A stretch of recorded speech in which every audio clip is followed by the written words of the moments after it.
Hi guys, ఈ రోజు మనం డిఫరెంట్ లింక్ స్టేట్స్ గురించి నేర్చుకుందాం. ఏదైనా వెబ్ పేజ్ లో లింక్ పైన క్లిక్ చేసిన తర్వాత లింక్ కలర్ చేంజ్ అవ్వడం మీరు ఎప్పుడైనా అబ్జర్వ్ చేశారా? ఇదెందుకంటే ఆ లింక్ స్టేట్ చేంజ్ అవుతుంది కాబట్టి దానిపై డిఫరెంట్ స్టైలింగ్ అప్లై అవుతుంది. ఒక్క లింక్ కి మొత్తం 5 స్టేట్స్ ఉంటాయి. ఫస్ట్ ది లింక్, ఇది డిఫాల్ట్ స్టేట్.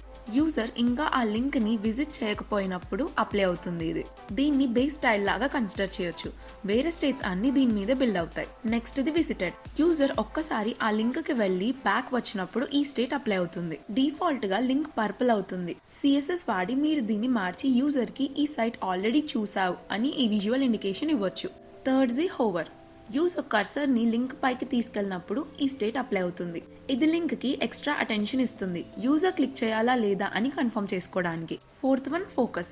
ఒక లింక్ పై ఫోకస్ చేసినప్పుడు ఈ స్టేట్ ట్రిగ్గర్ అవుతుంది. Fifth the active. User link ని క్లిక్ చేస్తున్న టైంలో ఈ స్టేట్ అప్లై అవుతుంది. అంటే మౌస్ తో లెఫ్ట్ క్లిక్ చేసినప్పుడు ఇది యూజర్ కి ఎస్ మీరు క్లిక్ చేసినది ఇంటరాక్టివ్ ఎలిమెంట్ అని చూపిస్తుంది. CSS లో ఇప్పటివరకు డిస్కస్ చేసుకున్న స్టేట్స్ అన్ని ఇదే ఆర్డర్ లో రాయాలి. ఇలా మీరు మీ లింక్స్ కి మీకు నచ్చిన పర్సనల్ ఫ్లేర్ ఇవ్వచ్చు.